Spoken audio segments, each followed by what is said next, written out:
of them. Adversity relieves people of vanity and egotism. It discourages selfishness by proving that no one can succeed without the cooperation of others.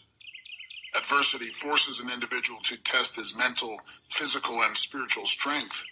It thus brings him face to face with his weaknesses and gives him the opportunity to bridge them.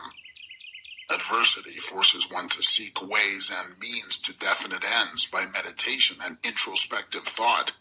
This often leads to the discovery and use of the sixth sense through which one may communicate with infinite intelligence. Adversity forces one to recognize the need for intelligence not available except from sources outside of one's own mind. Adversity breaks old habits of thought and gives one an opportunity to form new habits. Therefore, it may serve to break the hold of hypnotic rhythm and change its operation from negative to positive ends. What is the greatest benefit one may receive through adversity? The greatest benefit of adversity is that it may, and generally does, force one to change one's thought habits, thus breaking and redirecting the force of hypnotic rhythm. In other words, failure always is a blessing when it forces one to acquire knowledge or to build habits that lead to the achievement of one's major purpose in life. Is that correct? Yes, and something more. Failure is a blessing when it forces one to depend less upon material forces and more upon spiritual forces. Many human beings discover their other selves, the forces which operate through the power of thought, only after some catastrophe deprives them of the full and free use of their physical bodies. When a man can no longer use his hands and his feet, he usually begins to use his brain. Thus he puts himself in the way of discovering the power of his own mind. What benefits may be derived from the loss of material things, money, for example? The loss of material things may teach many needed lessons. None greater, however, than the truth that man has control over nothing and has no assurance of the permanent use of anything except his own power of thought. I wonder if this is not the greatest benefit available through adversity. No.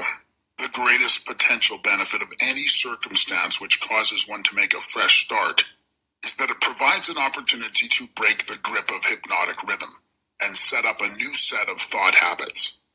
New habits offer the only way out for people who fail. Most people who escape from the negative to the positive operation of the law of hypnotic rhythm do so only because of some form of adversity which forces them to change their thought habits. Isn't adversity apt to break one's self-reliance and cause one to give up hope? It has that effect on those whose willpower is weak through long-established habits of drifting. It has the opposite effect on those who have not been weakened through drifting. The non-drifter meets with temporary defeat and failure, but his reaction to all forms of adversity is positive. He fights instead of giving up and usually wins. Life gives no one immunity against adversity, but life gives to everyone the power of positive thought, which is sufficient to master all circumstances of adversity and convert them into benefits.